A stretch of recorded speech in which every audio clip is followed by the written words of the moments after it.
In the year 2000, a 24-year-old college student, computer science grad, was sitting in their basement in Sioux Falls, South Dakota. And they started writing software for urgent care clinics. Nobody told them to do it. Nobody funded it. Nobody in Silicon Valley knew his name. 19 years later, Bessemer Venture Partners and Warburg Pincus both bet on him from Sioux Falls. And the company he built sold for $1.2 billion. Then he went on to live in a tent for 81 days. His name is Eric McDonald, and this is Startup Stories from the Treehouse. Eric, thanks for doing this, and welcome to the podcast. Yeah, thanks for having me on, Todd. It's good to be here. Yeah, it's good. So I don't get a lot of these to do that are actually in the same state. So I appreciate another entrepreneur that has done very well in their career in South Dakota. And so I'm excited to talk a little bit about your journey and your story here. And so for people that don't know you, why don't you give me just kind of the thumbnail overview of kind of what you've done and where you're at today? Yeah, you know what I've been known for is starting DocuTap. So DocuTap was a healthcare tech company. I wrote all the original code in my basement and scaled it kind of from nothing to a $1.25 billion company. Wow. And it went through like every phase you can imagine of that life cycle of maturation. So angel investors, and then moved to a family office, and then venture capital dollars, and then private equity, and a couple acquisitions in there. And so it's really a cool story, especially for South Dakota. Yeah. So that's what I've most been known for the most. Currently, I kind of still keep my hands in the tech space though, with a couple of smaller startup companies, which is fun and also painful. Entrepreneurship is it's a grind some days. And so, tell me a little bit about Lion King was Coin Lion, I think was the one that I think I looked up. And so, talk to me a little bit about what you're doing in that space. Yeah, Coin Lion is really cool. It's it's again another niche within the crypto space. Yeah. So in the healthcare tech company, DocuTap was a niche within healthcare. This focuses on, think of it as quantitative, algorithmic trading of crypto. And the reason is that crypto is so volatile. The idea is, hey, get me out of the market when it's moving down, and get me in when it's moving up. And so we leverage quantitative finance traders to build algorithms that kind of are reading what's happening in real time. And it trades 24 hours a day, 365 days a year. Wow. And it's honestly, that's the wave of the future. Most people won't be trading crypto manually in 2 years, 5 years, 10 years. That's pretty cool. I mean, it sounds like a pretty good size pivot, and then probably an opportunity to learn a lot of new stuff and really play with new technology. So that's pretty cool. So that's awesome. It was a big pivot away from healthcare. Sure. And, I had seen people and talked to people that were in healthcare for like 40 years and 50 years. And I'm like, oh, I don't know that I could do that. I can be in tech, but I really wanted a new industry. And so, chasing after something new like crypto was fun. It's also daunting. You're chasing something brand new that I had no idea what I was doing. Well, that's good. I can relate. I think after doing 20 years of travel and expense, I was ready to do something different. So I can relate. Yeah. But let's go all the way back to 2000, kind of when you started this. And so you're a couple of years out of college, and you said you wrote all the original software. Where did you kind of have the idea that this was coming from, right? You kind of, you were a couple of years out, so you weren't looking for that first job. You'd done something else, and then you decided to go do this.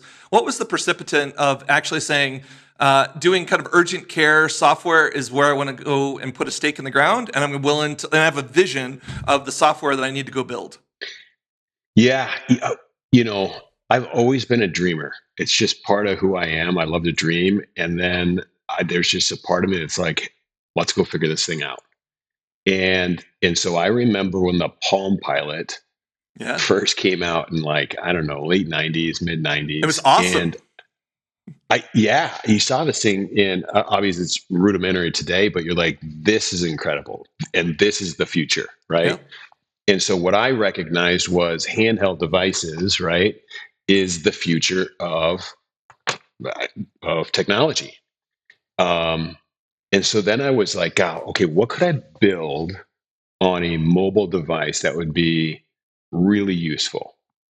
And so I came up with the most complicated thing possible, which was documenting the human body, Sure. an electronic medical record, right? Like every aspect of your social history, family history, you know, your symptoms, diagnoses, allergies, like every complexity you could have with the human body. I'm like, oh, let's that should be easy. Let's put that on a handheld device. And so, These are anyways, like WinCE devices, weren't they? Like, or did you have something oh, different? that came next. Yeah. Oh, So that came then there next. was Yeah. like, I'm trying to think of what that device was, but there was like every 9 to 12 months, there was some new device. Everybody was kind of chasing after that space until the iPad hit in Yeah. 2010. So it took a decade for the hardware to really catch up. And I remember I've actually got a few of these in my like museum. They're like 5 pound tablets where the battery would last 90 minutes and you could like warm swap the batteries out. Oh, it's hilarious. That's But classic. it took a decade for the hardware to catch up to really the software side. Do you think you were early in that whole process, or like you think it was like good timing from the standpoint of I'd really thought out the process, and now it's just a matter of like figuring out like where does this go, and the platform got there, but you'd already done all the thinking about the mechanics, the workflow, and the process. Yeah, we probably we were on time for an electronic medical record.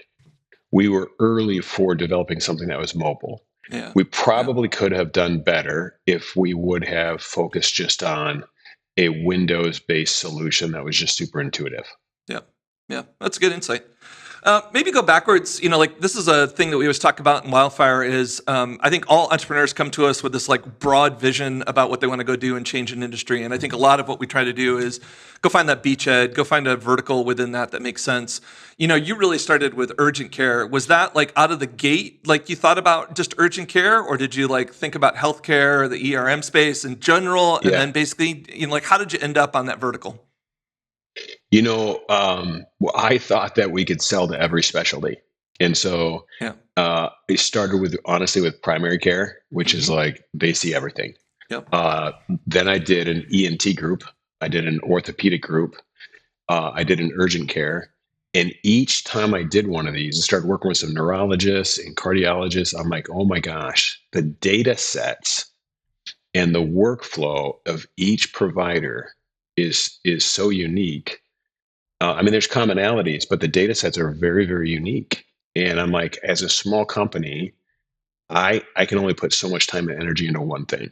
And Sure. so I chose early on. It probably was in 2004. So out of 22 years, 4 years in, I chose urgent care. And there's a handful of reasons why, but there were no big competitors focused on the urgent care space. There was a bunch of competitors focused on everybody else. Um, the urgent care space was also naturally growing. It was a new concept. And so I was actually inserting myself into a growing market. And so when I would often sign up a client that had 2 clinics. And within 3 years, they were up to, 8 or 10 clinics. Yeah. And so I had this natural organic growth where I didn't have to keep selling. And so there was a compounding impact there because of the space I was in. That's really important, and I think it's a underutilized thought process in the growth strategy. So I think that's really good. I did some startups in South Dakota in the '90s, and this was not an easy place to start a business. Never mind to grow it. And then you talk about raising capital. It just this wasn't a place where a lot of people were looking to invest. So talk to me a little bit about the capital landscape. How did you find Like even Angel Network, I think we had rain funds maybe back in the day when I was thinking Yep. about it. There was a small group here called the Genesis Fund that was a bunch of bankers, and so you can imagine how conservative they were. But like, I'm just curious about that capital story early on. I mean, in 2000, I just don't know what this landscape really looked like. It probably wasn't easy to navigate. No, I had one partner that had committed about a $500,000, and that got me, about 2 years. But then after that, I had to go raise money, and yeah, like it was brutal. Yeah. I raised, 50, $100,000 at a time, from pig farmers, Yeah. from corn farmers, Yeah. from business guys. Uh, I did not have any large group that kind of stepped up, um, until 2011. And that's when we had our series, what I call our Series A investors. That was a family office out of Connecticut. Hmm. So we had hired an investment banker to go do our first real raise. Okay, well that helped. And then, do you think that just gave a professionalization to that, and then all their connections? Right. I think that's usually what we're missing here in the Midwest is basically all the connections to reach those types of people. Yeah. Yep. I mean, honestly, if you're going to go look to raise, and times have changed now. I know that there's a couple of funds in the region. Yep. Those didn't exist, Yep. 20 years ago. And so we had to use an investment banker. And when we went out, we were looking for 10 million, 12 million, I think is what we landed on. But so I think there's a time and a place for angel investors. There's a time and a place for some of the local funds like we have today. And then there's a time and a place for going to get a investment banker. And I chose to use a boutique investment banker that knew healthcare tech. Like that's all Okay. he did. Yep. Well, that's good. I mean, use the right tool for the right time, Yep. and gave you exposure in a way that maybe you couldn't have done on your own. So, I mean, that's important. And again, I think the part of this too is the time period's different, right? I mean, it's like we're way more mature today than we were then, For and you sure. got to remember the context. Yep. Yep. So maybe talk to me a little bit about just being a CEO and for 19 years, right? You started off writing software. I'm sure quickly, you have to pivot to sales and everything else that happens. Most of the startup successes, they talk about speed. You definitely had some endurance probably in that process too. And so just talk to me a little bit about what kept you coming back and how did you evolve as a founder that started in the basement writing the first set of code? Because that's not what the skill set requires 19 years later. Yeah. I kind of have this unique blend of skills where God blessed me with a personality where I can sit in a boardroom and have the intelligent and personal, soft skills that are needed in a Sure. boardroom, um, as well as the skills to go sell. And I think those are different than the analytical side, which I also have. So I've got this analytical side of me that I love, and I've got to kind of pull out the sales side. That's not my natural instinct. Like I don't wake up every day thinking about how to sell more deals. Sure. Um, and so um, I had to learn how to evolve as a CEO. And it's one thing when you're leading a small team of 10 people, and then it changes when you hit 20, 30, 40, 50. Definitely changes when you hit 100. Your executive team is going to shift as well. I feel like I've had three different types of unique executive teams during that tenure, all distinctly different. And for the most part, one usually doesn't make it to the next level. Yeah. You end up needing to go find the next one. But uh, the evolution of basement founder writing code to one that runs $1 billion company is extremely different. I mean, is there ever a time where you kind of wanted to just pull the ripcord and either say, I'm out, or let's bring in somebody else that can run it. I can do some component of it, chairman of the board, or even just another role, whether it's product or technical. I mean, how did you think about kind of that evolution? Because there's definitely some dark days. I know from Yeah. my own perspective, on a 19-year journey, it's not a linear process. No. Yeah, there are some very dark days. And I think that's one thing that, people probably don't realize is as an entrepreneur, there's a lot of days where you're at the edge of a cliff. The cliff is called failure, Yeah. and it's survival, right? How am I going to make payroll? Balance sheets are wreck. Something fell apart. Something broke. Do I even have anything? And oftentimes those are lonely times as well. People don't understand what it's like to be in your shoes. You got the weight of investors on your shoulder, you got the weight of customers on your shoulders and some employees, and everything feels like it's caving in and you're at failure. And that's hard. That's real and it's hard. There's also when you're running I'm just going to say $1 billion company, and you've got the all-star executive team where you show up for work and you're like, I don't even know what to do today, and you really don't feel like you have any value, and that doesn't feel good either, right? And so there's this sweet spot in the middle, which is how do you have some stability within your organization, so you're not at the cliff of is this thing going to live or die, Yep. and also not in a spot where you necessarily have the executive team where you're showing up and you don't even know what to do. And at the end of my days, I had built a world-class executive team that just ran the whole thing, which is ultimately the goal. It is. But that doesn't bring fulfillment to me. So I guess there's a bunch of things in there to unpack a little bit. I think you got good at finding and recruiting talent, which is a critical skill, I think, for scaling any business. And then I think the evolution of you as a leader going, once you backfill talent and their goals, it's what is next and what's the next piece of thing that I need to go tackle that only Eric can do. And I think that progression, I mean, you see it with founders, right, all the way through. And the good ones continue to keep reinventing themselves. So talk to me a little bit about that process of just, you get to a plateau, you've got problems, you can bring some people in, but then you need to reinvent yourself to figure out what's next. Yeah, that's very true. And I feel like I was blessed early on to have some good mentors that coached me up. I also feel as though my venture capital and private equity guys were really good at pushing me to be a better CEO. Okay. So both Bessemer Venture Partners and Warburg Venture Capital and Private Equity, they would hold a CEO event.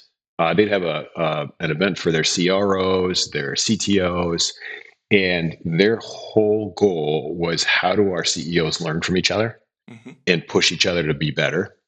And they would put those on at least once a year, sometimes twice. And that was probably some of the best experiences for me to get pushed and have my eyes open to new ideas, new thoughts, new concepts. And so I don't know that everybody has that same push or drive from their board, but it's still out there. I mean, those opportunities to go learn are there. You just got to go find them. So if you don't have a really hard board that's pushing you in those ways, venture capital, private equity, go make your own opportunities then. Do you think that it's mostly pattern matching? I think a lot of good founders, like they see a pattern and they know their problem, and they're basically saying, I can apply this idea to like my problem. Do you think that's a lot of what you were trying to do is just get exposure to different opportunities and then figure out which one of those puzzle pieces fit for where you were at today? Yeah, I would say so. I mean, people have asked me what my superhuman, trait is. And I would say that it's always been, talking to 10 people and one person says one thing where I'm like, yep, that's money. out of all the things that were said, I'm like, yep, Yep. I'm really good at kind of latching onto ideas that I believe are going to work. Okay. Rarely are they my ideas. Yep. People are always like, man, how do you come up with all this stuff? I'm like, Just they're not listen. my ideas. Just listen. I'm good at listening and being like, that's money. I'm going to go do that. So, I mean, signal to noise, that's basically what you think your superpower is, right? You Yeah. can listen to a bunch Yeah. of stuff and then find the signal, which is a great skill. It is.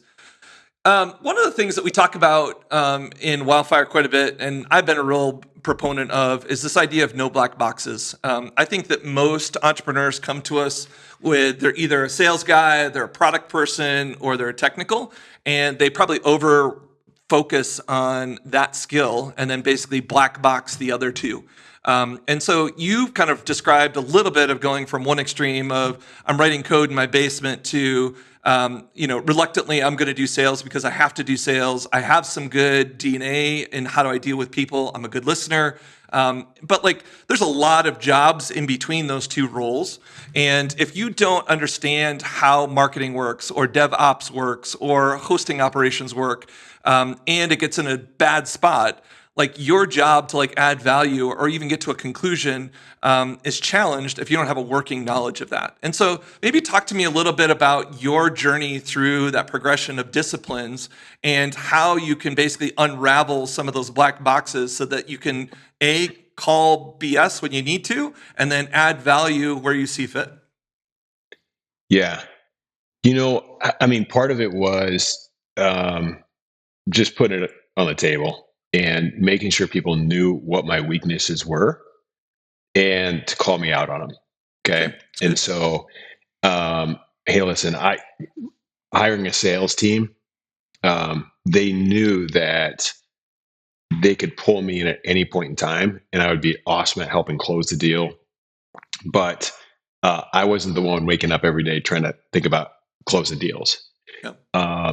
And so I made sure that the people around me knew what my weaknesses were and my strengths. Like, guys, I'm actually really good in front of the clients. Put me in front of the client. But if I had my way, I'd be writing some algorithms and writing some code. And so I would basically have to have my team push me. But the only way that happens is if you put it in the light and you're like, hey, here's what my weaknesses are. I got to have people push me here. So I guess one of the things that's inherent in what you just said is vulnerability, some humility. Yeah. Yep. And that's not always easy. I mean, I think like every founder you talk to feels like I have to have all the answers. I'm the leader. And so talk to me a little bit about that vulnerability and willing to be honest with the people so that you can work as a team as best you can. Yeah. I don't know when I learned that. I'd say that it's critical. That vulnerability and just being real with people. I've had it in my DNA for quite a bit now, at least a decade plus, maybe 2 decades. Um, and part of it comes from my thesis that if I ever hire somebody, you instantly have my trust. There's no like, hey, I hire you and then you have to earn your trust. Like it's instantly there. It's yours to lose. And so when you have my trust right away, I'm going to be pretty honest and vulnerable with you. Just a little bit of who I am. So some of that just comes naturally to me. Some of it is I've had to learn that authenticity and just being real with people is one of the fastest ways to get stuff achieved. And do you think, you got to be okay like asking a perceived dumb question, right? Like I don't understand how, all of the territory pieces work in sales. And so I'm trying to understand how all Yeah. this gets put together. And so mostly it's like saying, I just don't understand. I'm being vulnerable, being transparent. And then can you educate me in the process? Agree. I also have no problem being the dumbest person in the room. And so I think there are CEOs that feel like they have to have all the answers and know Yeah. that. And so I have no problem being like, hey, listen, I hired you for a reason. You should know this, not me. And so feeling like I have to have all the answers has never been something that I feel like I have to be in the room with.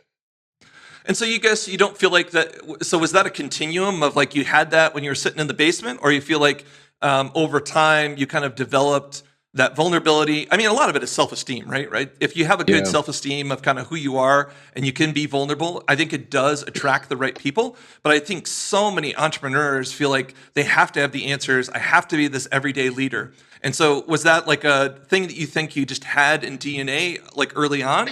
Or do you feel like there's a switch that got flipped somewhere in this process? It got developed.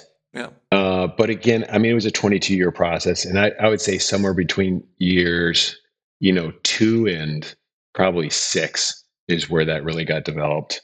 Yeah. You have to be aware of it. I mean, the topic you're hitting on is spot on. It's super important. So some of it was naturally there, but it definitely it definitely evolved. And then there are times where I'm like, hey, listen, I know that you are smarter than me on this one, but you're Yeah. actually wrong. Yep. So, Yeah. I mean, it's a good perspective to have. yeah. So, like, let's talk a little bit about how this kind of just continued for you. You continue to grow, and then at some point in time, you guys like merged with, was it Practice Velocity? Was that one of Yeah. your competitors? Yep. And then you formed a new company. You guys have been kind of dealing with them for a long time. How did that whole process go? Like, what was the first conversation look like? Why is that something you guys ended up doing? And just give me some context to that situation. Yeah. It was, the private equity guys, Warburg, this was part of their thesis and what they wanted to do from the very first day that they met me is they wanted to buy, we were the number one in the space. They wanted to take the number one and the number two, merge them together, build it up, and then go sell it. And that's what we did. And it was definitely a case of like 1 + 1 = 4. Yeah. I mean, there's no way that on our own, just as DocuTap, we would have got to a $1.25 billion valuation, nor would Practice Velocity. And so it was the combination of the two. You move them together, you become the clear market leader. I think, they probably owned 70% of the market when I fully exited in 2022. And we ended up having to sit down before the DOJ and argue why we're not a monopoly, and Yeah. there's, nothing to be worried about here, and plenty of competition.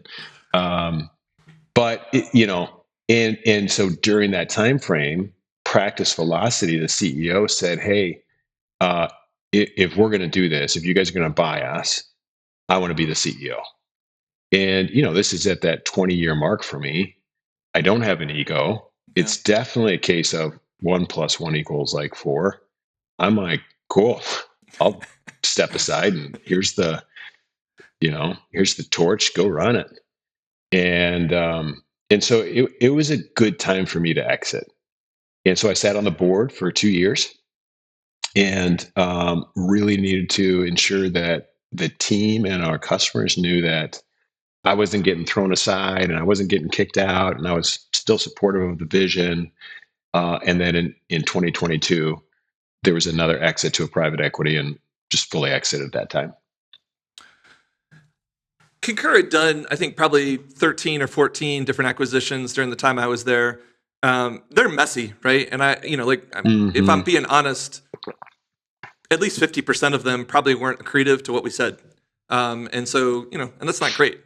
We had done some $40 million acquisitions that basically turned into shelfware that we never even sold or did anything with. So I'm just curious on, you didn't have a track record of rolling those up. I suppose the private equity folks had a playbook of how to go do this to make it work well, or like, what was there a good process to doing that? Because I get like the math making sense, but like, just getting on all the same systems and having a sales process is the same, and then understanding how to manage clients the same way. Cultures are different. Like, talk to me a little bit about just that process, because that's not easy. And especially when, you've been competitors in the past. I know we bought out a bunch of competitors, and it took a while for some of that angst to kind of dissipate and say, we're all pulling the oars together. Yeah. We had done a small tuck-in acquisition that was pretty small in nature. That was okay. It wasn't great and might fall in some of the categories you described, right? And it was kind of messy and gross. Uh, I wouldn't say gross. It was just messy. It never really got to where you thought it was going to get. Yeah. It was a little bit different when we merged Practice Velocity and DocuTap, and the reason was they're really kind of similar in size. The cultures were different, and that was probably the biggest kind of shakeup was the difference of cultures kind of merging together. Hmm. Um, but it wasn't one of these kind of smaller acquisitions that you did where you just like trying to bolt it onto the side type deal. It was kind of like everybody knew if this doesn't work, the whole boat sinks. So it's like you're taking two halves of the boat and you got to like put them together and the boat has to work, right? And so I would say that it's considered a successful merger. Practice Velocity and DocuTap. I'd put it in that category for sure. If it wasn't, you wouldn't have been able to sell it for the number we did. Sure. Having said that, though, where we got, um, into some sticky situations with the smaller acquisitions, where you're like, hey, this is going to be accretive in this way, and this is a revenue opportunity, and um, some of those didn't quite turn out like we had hoped.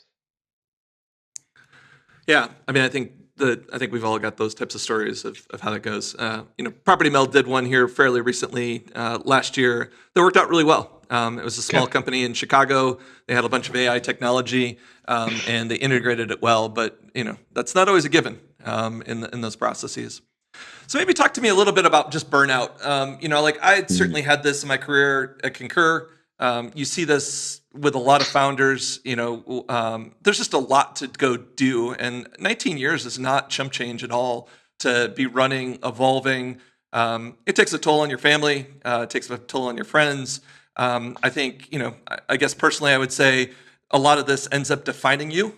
You become that guy, and then one day the spigot's off, right? You sell the company, you get out, you leave the company. Your persona or your kind of identity is tied to a lot of that. So maybe talk to me a little bit just about that journey and that perspective of doing it for a long period of time and dealing with burnout. Are we shooting for a 3 hour? Like That's a this Frex is a Liedman. this Yeah, is a Lex yeah this is a Friedman. loaded one. um, well, burnout is it's for real, right? And it's yeah, I could spend a lot of time talking about that, but it's really easy as an entrepreneur, as a CEO, if you're burning at both ends, just to totally get burnt out. It can have a massive impact on your marriage, Yeah, massive impact on your kids. yeah, And so, you know, always doing a little bit of a self assessment, being like, hey, where am I at? How am I doing? Where's my outlet? Who am I talking to? Am I just internalizing, compartmentalizing, and stuffing everything down? I mean, at some point, it's going to come out sideways. Um, those are things you don't want to do.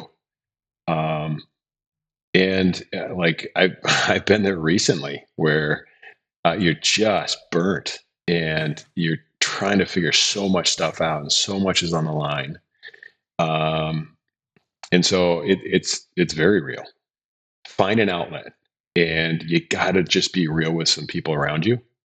Look to people to give you advice. Hey, I'm in some really hard spots, trying to figure this out.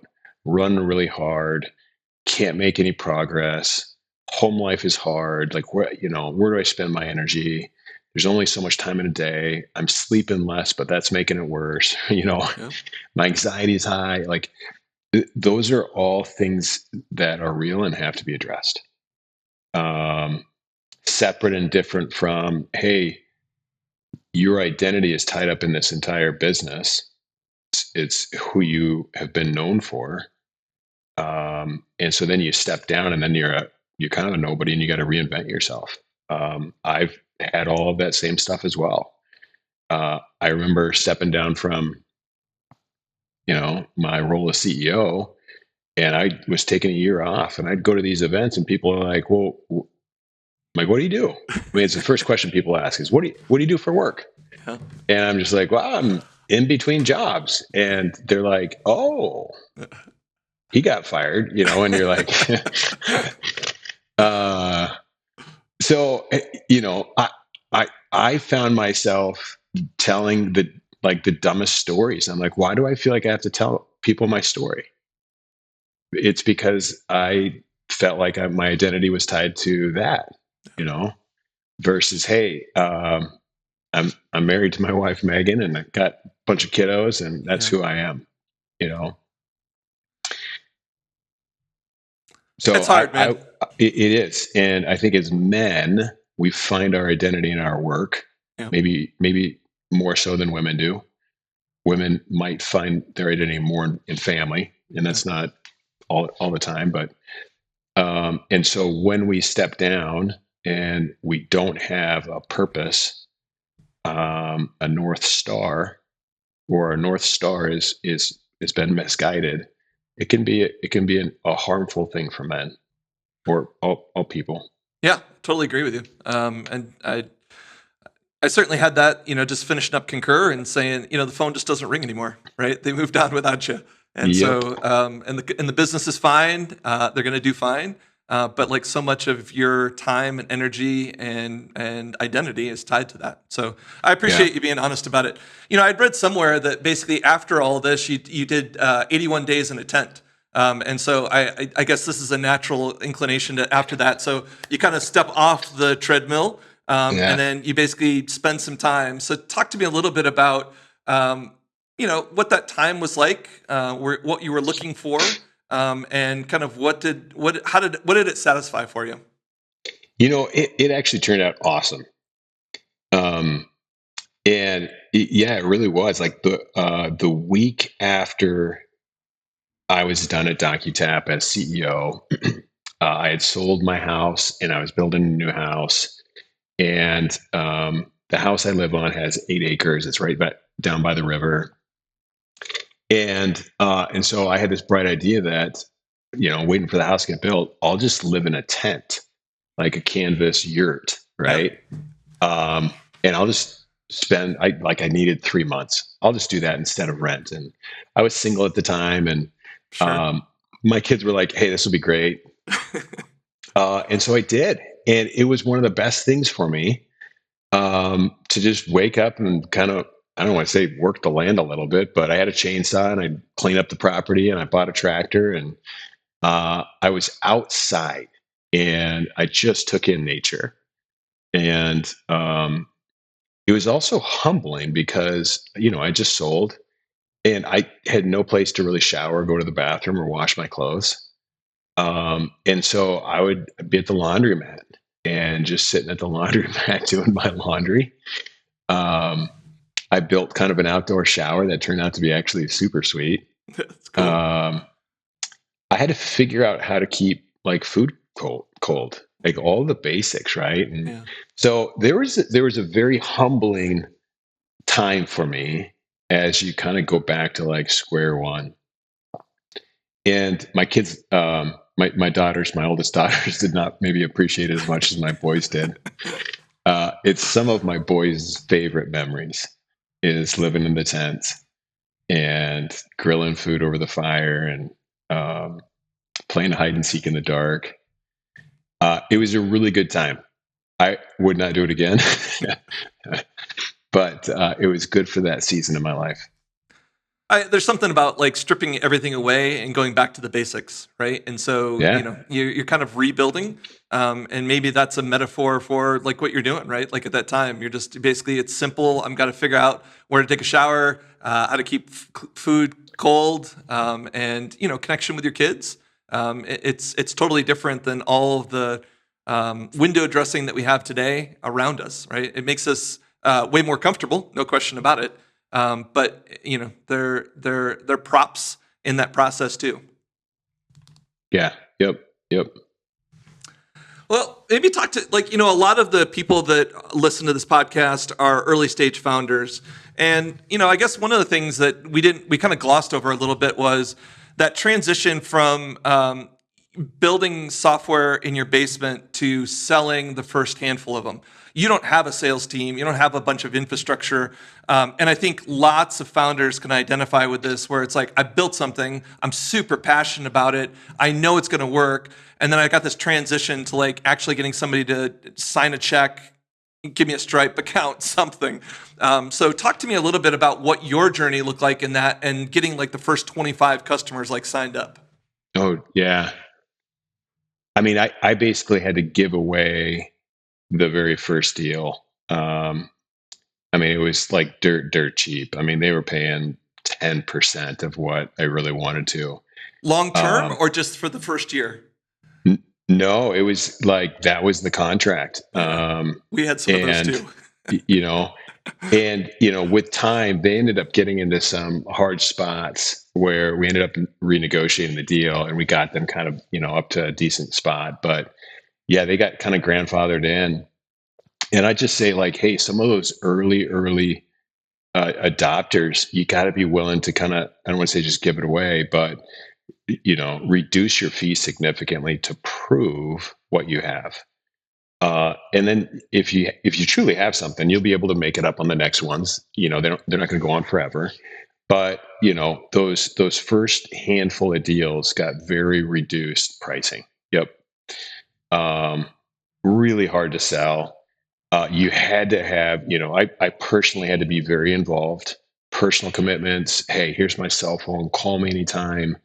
I mean, what we were doing was really personal stuff, like managing medical records and managing medical billing, really kind of core critical components. That there had to be some trust. And so that personal relationship with me, the founder, and that customer really had to be there. And so I was involved in every one of those first 20 deals. Yeah. I think one of the things you infer in that is, you're giving up something on the revenue side, but you're also trying to make sure that these are highly referenceable clients that you can use in marketing, that will Yeah. take the reference calls, right? They're getting something for that. And there's got to be a certain type of person that you do that for. Like, we definitely, even at Concur, I think we tried to give it away to some folks at a reduced price, but like they just weren't going to be a good reference for us. And so we got way more strategic about saying, if we're going to do that, we have to make it up on Yeah. this is a pipeline of people that will say good things for us and be evangelists. Yep. Agree. So if you look back at that stretch of 19 years, 20 years with DocuTap, like, is there a 30-day period that was maybe the hardest stretch for you, like personally? No, I don't know about a 30-day. I mean, Okay, well, pick there a was time frame. yeah.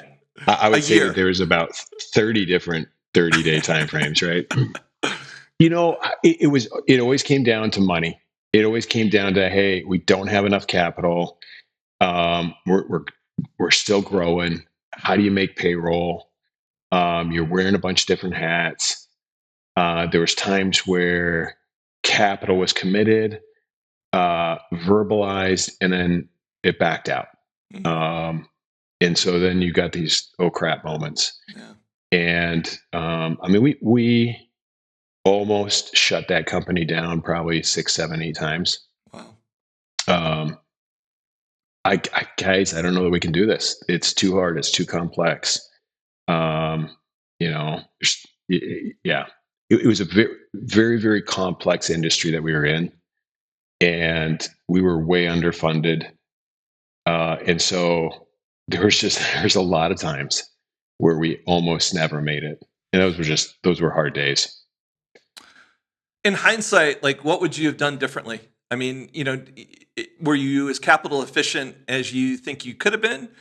Do you think, I mean, it's easy to say, just go get more money. Well, let's not, in the time, that wasn't the easy thing. But is there any kind of lessons learned through that process that you could have maybe done differently, given some perspective?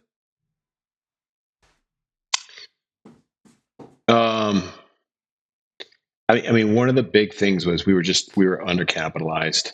We just were. I did speak about, pivoting away from devices that didn't exist. We were so stuck on this handheld device thing. I think that could have helped us is if we would have gotten off a little bit off of our, hey, this has to run on a handheld device. We probably could have gotten traction faster. And getting out of the